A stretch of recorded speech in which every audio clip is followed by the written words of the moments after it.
오늘 예수님의 발자취 이렇게 우리가 이름을 정했는데 이 이름은 이제 이명직 목사님이 설교 제목이죠.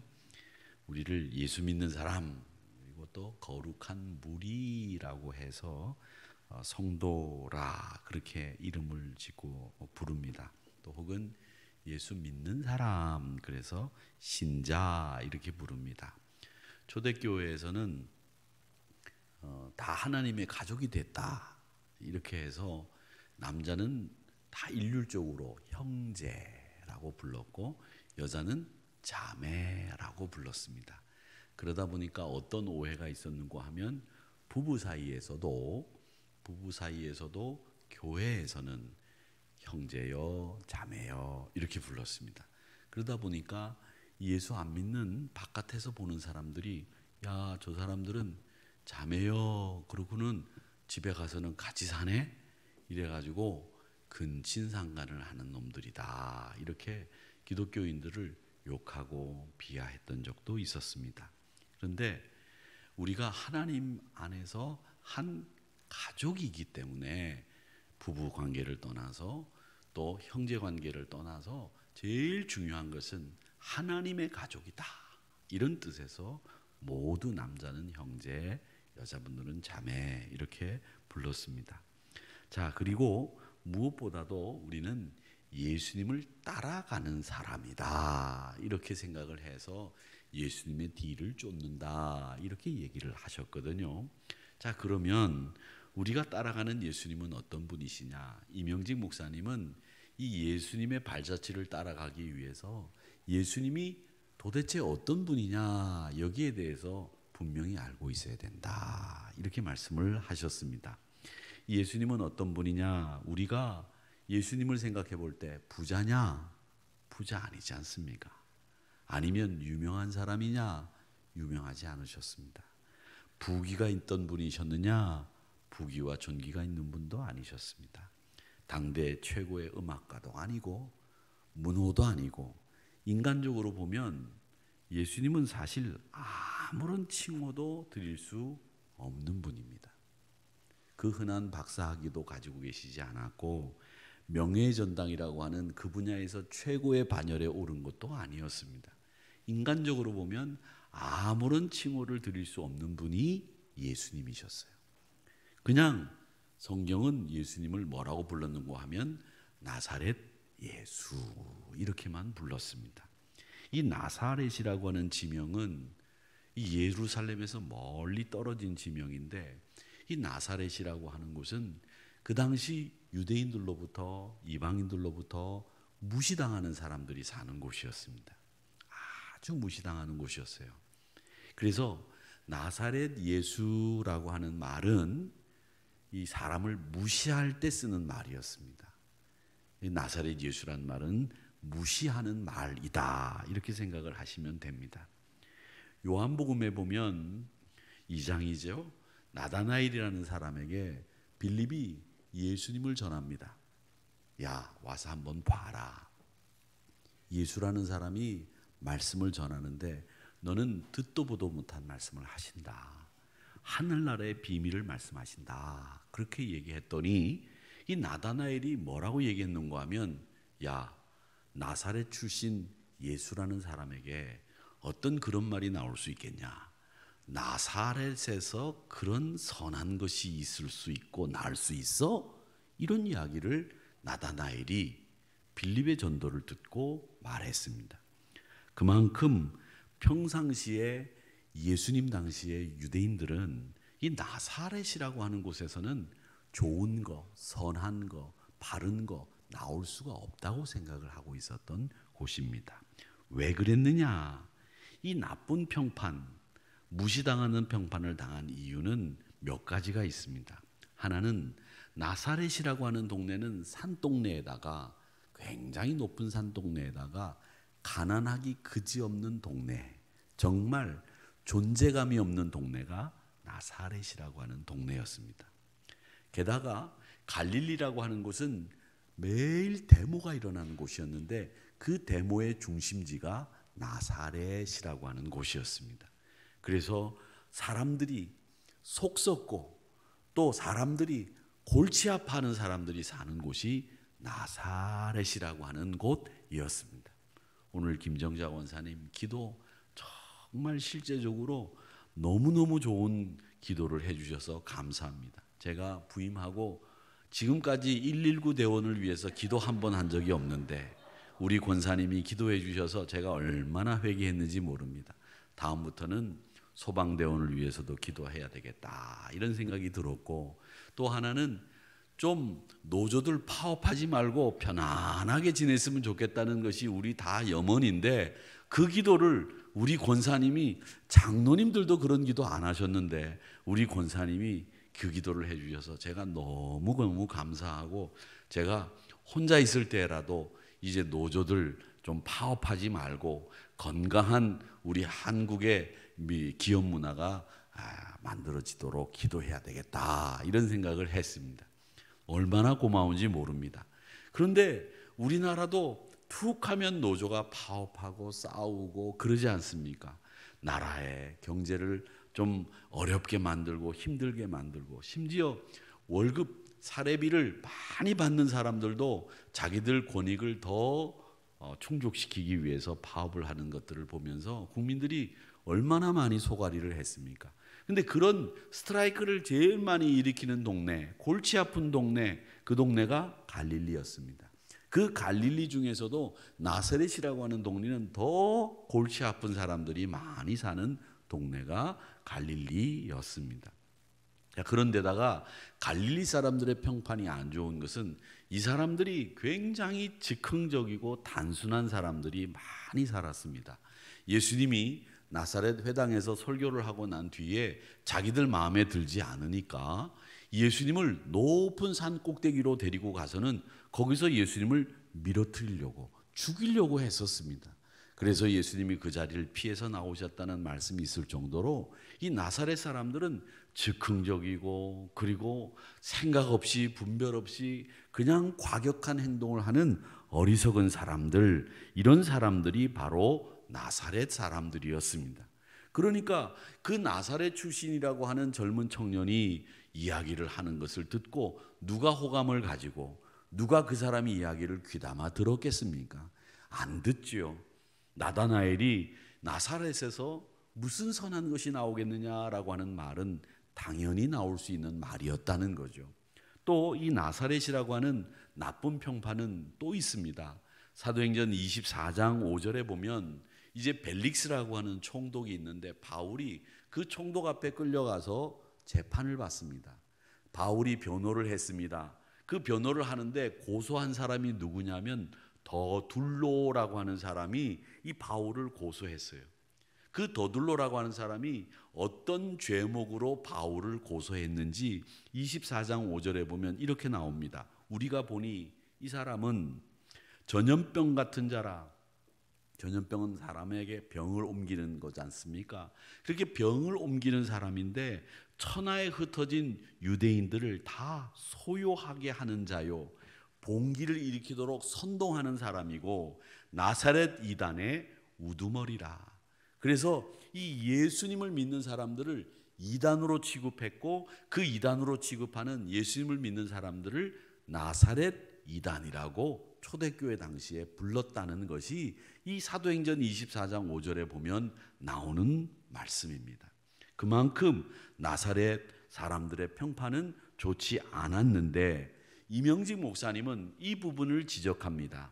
왜 우리가 이렇게 평판이 안 좋은 나사렛 예수라는 사람을 우리가 우리의 입맛에 맞게 옷을 입히고 있느냐? 그 옷을 입히는 게 우리 마음에 맞도록 예수님을 각색하고 변형시키는 거 아니냐? 이걸 이명직 목사님은 오늘 이 설교에서 제일 먼저 우리들에게 지적하고 있는 대목입니다. 저는 이 부분에 참 많이 공감을 했습니다. 우리는 예수님을 미화하고 옷 입히고 있습니다. 그래서 예수님이 사회에서 대접받는 사람, 환영받는 사람, 그래서 예수님에게 철학자의 옷도 입히고 성인의 옷도 입히고 정치가의 옷도 입히고 애국자의 옷도 입히고 신학자의 옷도 입히고 세상 사회에서 환영받고자 하나 이건 진짜 예수가 아니다.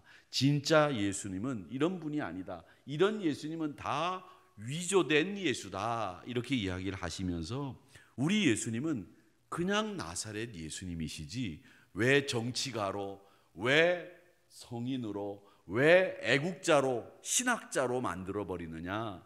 이건 우리의 의도대로 예수님을 왜곡시키고 변형시키는 거 아니냐.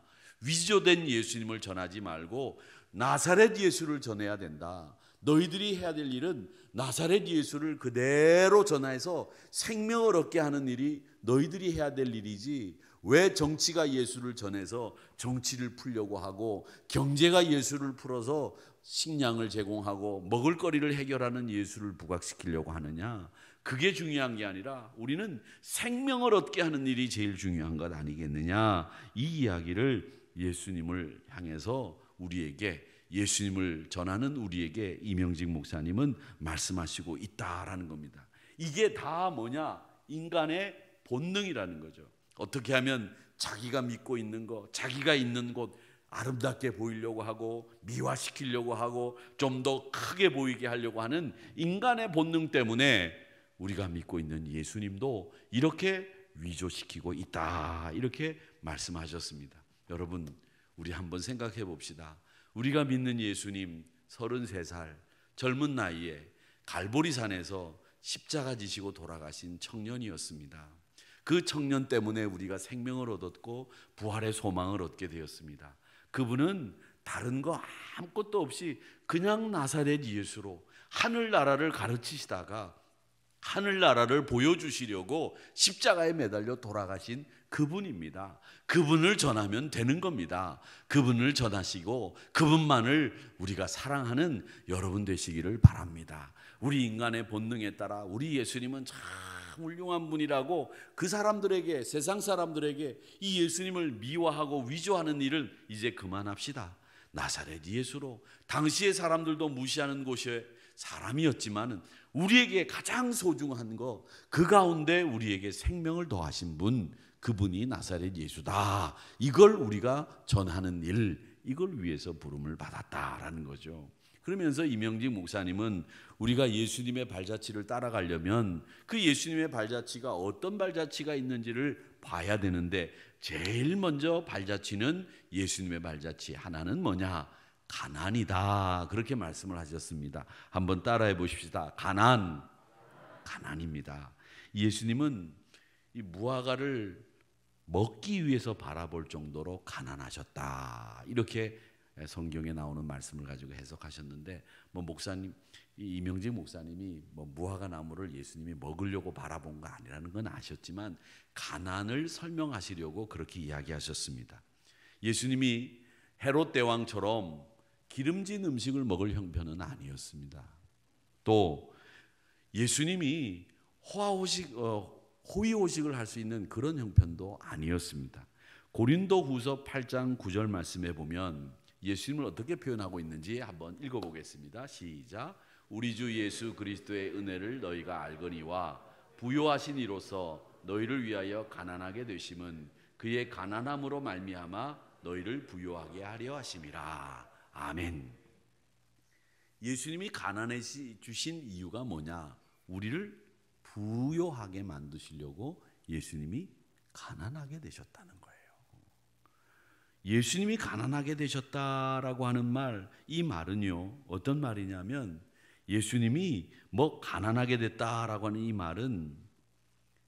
말은 우리가 궁핍하게 살려고 하셨다는 말이 아닙니다. 우리 보고 궁핍하게 살려고 예수님이 궁핍을 추구했다는 말이 아니에요.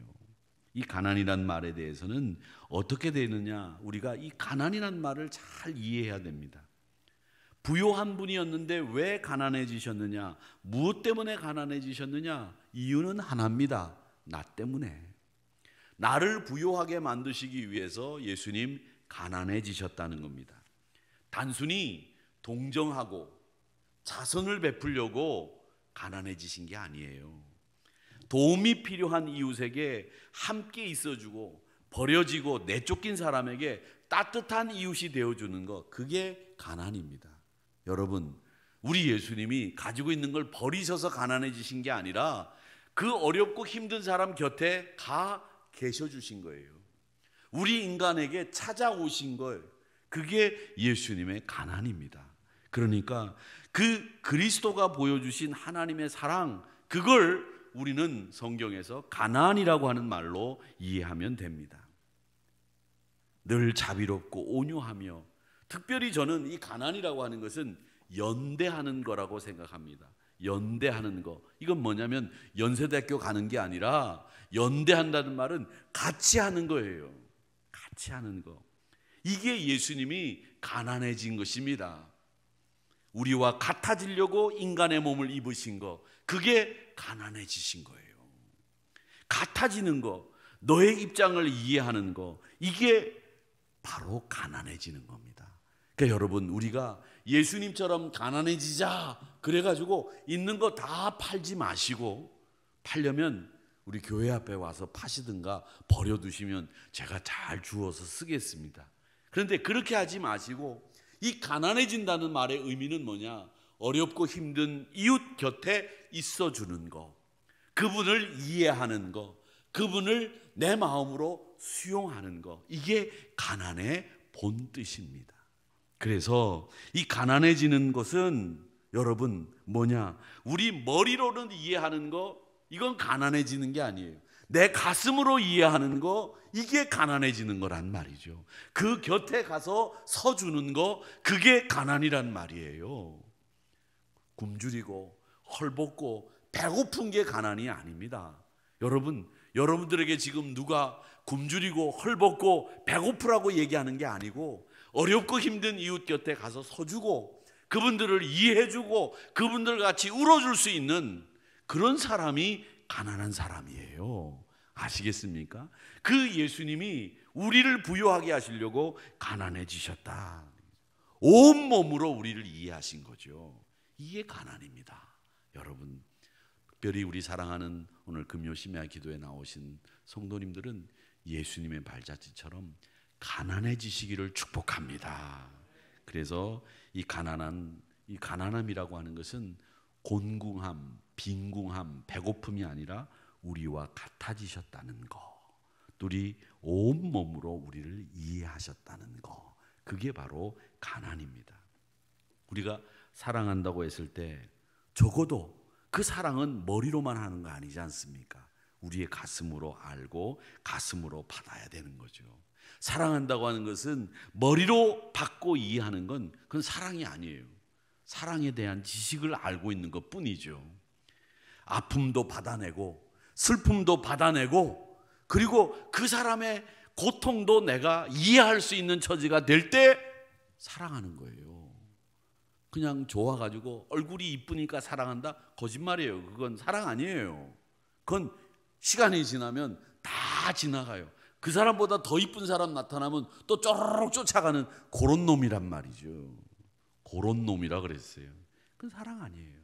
사랑은 슬픔을 이해하고 고통을 받아내고 함께 울어줄 수 있는 자리에 서 있을 수 있는 사람, 그게 사랑. 그래서 이명직 목사님은 우리를 부유하게 하시기 위해서 예수님이 가난해지셨다, 이 말씀을 그렇게 해석하고 계셨습니다. 사랑하는 성도 여러분, 우리 대강절을 보내면서 예수님 앞에 집중해야 된다고 제가 지난 주일날 말씀드렸는데, 이번 주일 설교도 예수님에게 집중합시다. 집중하는 방법이 뭐냐, 그걸 제가 준비를 했는데, 우리가 이 예수님 앞에 집중하기 위해서, 예수님이 우리를 위해서, 우리를 부욕해 하기 위해서 가난해지신 그 자취를 꼭 따라가시기를 주님의 이름으로 축복합니다. 예수님이 가신 그 발자취, 명예를 살려고 간 자취도 아니고 안락한 의자에 앉아서 정치 이야기 하신 그 자리도 아닙니다. 피눈물을 흘리시면서 기도하셨고 심장이 찢어지는 듯한 아픔을 안고 십자가의 길을 가셨습니다. 사형 집행장으로 가신 거죠. 그런데 그 길을 따라간 사람들은 누구밖에 없었느냐? 여자들밖에 없었어요. 여러분, 남자들 회개해야 됩니다. 용기 있는 척, 힘 있는 척하고, 그런데 이 남자들은 결정적인 순간에 발을 뺍니다. 그게 남자들의 특성 중에 하나예요. 근데 여자분들은 결정적인 순간에 가만히 있다가 뛰어들어가죠. 집에 불이 나서 아이가 그 불구덩이 가운데 있으면 남자들은 결정적인 순간에 아이고 다리 아파, 허리 아파, 그리고 그 자리에 주저앉지만 여자분들은 물불을 안 가리고 거기로 뛰어든다죠. 그래서 여자분들이 용감한 거예요. 여자분들 무섭습니다. 옛날 어른들이 그걸 간파하셨죠. 그러니까 우리는 늘 기억해야 되는데, 우리가 요즘 잊고 있는 게 있어요. 여자가 한을 품으면 5, 6월에 뭐가 내린다고요? 서리가 내린다 그랬어요. 그러니까 용감한 분들은 여자분들밖에 없는 거예요. 예수님이 갈보리산으로 올라가실 때 남자 제자들 다 도망갔어요. 그런데 여자분들만 쫓아갔다는 거죠. 그러면서 이명지 목사님은 그 여자들이 따라간 그 발자취, 십자가 형장으로 가는 그 예수님을 따라서 갔던 그 여자들과 같이 우리들도 용감하게 그 형장을 향해서 예수님과 같이 가야 된다, 그렇게 말씀하셨습니다. 그러면서 예수님이 형장에서 십자가에 달려서 엘리 엘리 라마 사박다니, 나의 하나님 나의 하나님 어찌하여 나를 버리셨나이까 라는 말씀을 하셨고, 또 하나는 요한을 보고 야, 네 어머니다 마리아의 노후를 부탁을 하셨고, 그 다음엔 목마르다 그러시고는 다 이루었다 그리고 돌아가셨습니다. 이명직 목사님은 이 이야기를 하시면서 뭐라고 말씀하시는가 하면, 여러분, 예수님이 그 고통의 현장에서도, 그 힘든 현장에서도 어머니의 안위를 걱정하시는 분이셨다. 그리고 그분은 그 자리까지 따라온 부녀들을 향해서 격려의 눈빛을 보내주시면서 잘했다, 이렇게 사랑의 눈빛을 보내주셨다는 거죠. 그러면서 결론은 뭐냐? 좁은 길로 가라라는 겁니다. 그 길은 험한 길이다. 요한계시록 3장 10절의 말씀처럼 죽도록 충성하는 그 길이 우리가 가야 되는 길인데, 그 길은 어떤 길이냐? 인내의 길, 참아내는 길이다, 이렇게 말씀하셨습니다. 내가 나의 인내의 말씀을 지켰은즉 내가 또한 너를 지켜 시험의 때를 면하게 하리니 이는 장차 온 세상에 임하여 땅에 거하는 자들을 시험할 때라. 그럴 때가 오기 전에 우리는 뭘 해야 되느냐? 인내해야 된다, 이렇게 말씀하셨습니다. 넓은 길 가지 마라, 인내해라. 그리고 우리가 예수 전하는데 사회를 개량하고 문명사회를 만들고 인류의 도덕성을 향상시키고 윤리적인 설교를 하고 이런 것이 중요한 게 아니라 주님을 따라가기 위해서 인내하십시오, 좁은 길을 가야 되는 결단을 해야 됩니다, 이런 이야기를 하면서 우리에게 생명을 전하는 복음 전도자가 되어야지, 왜 윤리적인 설교를 하고 왜 도덕적인 설교를 하고 왜 사회 개량을 이야기하고 사람의 심리를 이야기하느냐, 이야기를 하시면서 오늘날 우리 목사들이 잘못 설교하고 있는 것을 그 옛날 90년 전에 지적해 두고 계셨다는데 저희들은 깜짝 놀랄 수밖에 없었습니다. 사랑하는 성도 여러분, 이걸 우리는 뭐라고 얘기합니까? 이걸 우리는 자기 부인이라고 이야기합니다. 이 부인이라고 하는 말은 내려놓아야 된다는 얘기죠. 내려놓아야 되는데 우리가 내려놓지 않는다는 거죠. 생명에 대한 염려, 안전에 대한 염려, 내 경험과 내 지식, 주님 앞에 다 내려놓아야 되는데 우리가 그걸 꽉 잡고 있다는 거죠. 야, 내가 이래봬도 배운 게 얼만데, 내가 이래봬도 얼마나 똑똑한데, 야, 나만큼 아는 사람 있는가 나와봐라 그래. 얼마나 많이 교만한지 모르죠. 교만한 사람들 많잖아요. 교만한 사람들, 그렇죠? 여러분, 저도 참 교만한 사람입니다. 나만큼 똑똑한 사람 있으면 나와보라고 그래. 제가 말은 안 해도 제가 그렇게 교만한 사람이에요. 용서하십시오. 용서 안 하시려고 하면 아무도 안 하시네. 용서가 안 돼요? 예. 여러분, 경험, 지식 다 내려놓읍시다. 그저 말씀만 붙잡읍시다. 그리고 예수님 발자취 따라갑시다. 그게 최고예요. 그것만이 우리가 살 길이고 그 길이 사는 길입니다. 그러니까 힘들고 어려울 때 너무 염려하지 마세요. 그 염려 때문에 우리가 뼈가 삭아요. 염려 때문에 키가 한 자나 더 할 수 있느냐 그랬는데 얼마나 염려 많이 하시다가 오늘 오셨습니까? 여러분 오늘도 염려하셨지요? 걱정거리가 많으셨지요? 얼마나 걱정 많이 하셨어요? 자식 걱정, 돈 낼 걱정, 뭐 걱정. 저도 걱정거리가 참 많은데 제가 이 설교를 준비하면서 이야, 참 내가 쓸데없는 걱정을 너무 많이 하는구나 이런 생각합니다. 여러분 걱정을 우리는 뭐라고 얘기하죠? 붙들어 매라 그러죠. 붙들어 매라 그렇게 얘기합니다. 걱정 붙들어들 매 이렇게 얘기하는데 붙들어 매지 마시고 내려놓으세요. 붙들어 매 놓으면 우리한테서 안 떨어져요. 계속 따라와요. 그러니까 붙들어 매지 마시고 내려놓고 가세요. 어디에? 교회에 오셔서 십자가 밑에 다 내려놓고 가세요. 여러분 염려 때문에 사람이 병이 생기는 거예요. 염려 때문에 사람이 죽는 거예요. 그런데 우리는 염려하지 말라고 말씀하셨는데 왜 우리가 그렇게 염려하고 사는지 정말 알다가도 모를 일이에요. 계속 머릿속에 염려가 떠올라요. 야, 죽으면 어떡하지? 여기서부터 시작을 해서 별 걱정을 다 하잖아요. 얼마나 걱정을 많이 하고 삽니까? 그런데 오늘 우리 이명직 목사님은 저희들에게 너 부인하는 사람이라면 내려놔야 된다. 그래 염려 내려놔라. 그렇게 얘기합니다. 그리고 또 하나 이명직 목사님이 우리에게 말씀하시는 내려놔야 될 게 하나 또 있는데 그게 뭐냐? 자기의입니다. 탕자의 비유에 보면 누가복음 15장에 나오는 그 탕자의 비유에 보면 큰아들 있잖아요. 그 큰아들이 가지고 있었던 게 뭡니까? 자기의잖아요. 내가 아버지를 위해서 아침 일찍 들에 나가서 밤늦게까지 일하며 수고한 것이 몇 년인데 아버지가 나를 위해서 소 한 마리 안 잡으시더니 창기들과 함께 먼 나라에 가서 아버지 재산 다 탕진하고 돌아온 그 녀석을 위해서 소를 잡아? 이게 자기의 때문에 나오는 말이라는 거예요. 우리는 예수 믿는 우리들은 너무 자기의가 충만해. 성령 충만해야 되는데 성령 충만하지 않고 자기의만 충만해. 내가 하늘이교회에서 얼마나 많이 신앙생활하고 헌신했는데 나를 얕잡아보고 목사가 나한테 말이야 눈길 한 번 안 주네. 자기의가 충만하니까 이런 일들이 벌어지는 거예요. 여러분 그게 제가 하라고 한 겁니까? 아니에요. 말씀에 그렇게 해야 된다고 하니까 우리가 하는 거지 그걸 말씀대로 순종한 것인데 왜 그걸 자기 의로 삼으시냐고요. 자기 의로 삼지 마세요. 그거 내려놓으세요. 여러분이 하신 일들 훌륭한 일입니다. 그건 우리가 칭찬해야 될 일이죠. 여러분 마음속에는 내려놓아야 될 일이에요.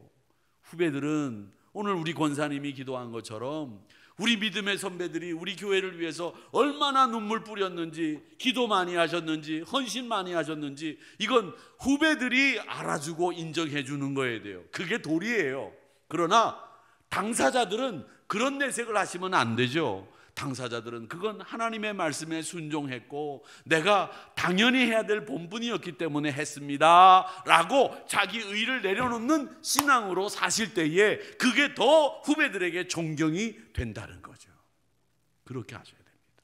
그래서 자기 의를 내려놓으셔서 하나님을 사랑하는 자리, 우리 주님을 따라가는 그 자리에 서서 승리하는 여러분들 되시기를 바랍니다. 우리 예수님의 발자취를 따르겠습니다. 자, 제가 예수님의 발자취를 따르겠습니다. 그러면 여러분들이 따르겠습니다. 이렇게만 한번 해주시기 바랍니다.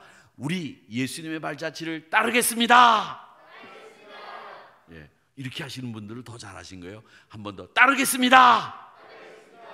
예, 꼭 예수님의 발자취를 따라가시는 우리 사랑하는 성도님들 다 되시기를 주님의 이름으로 축원합니다.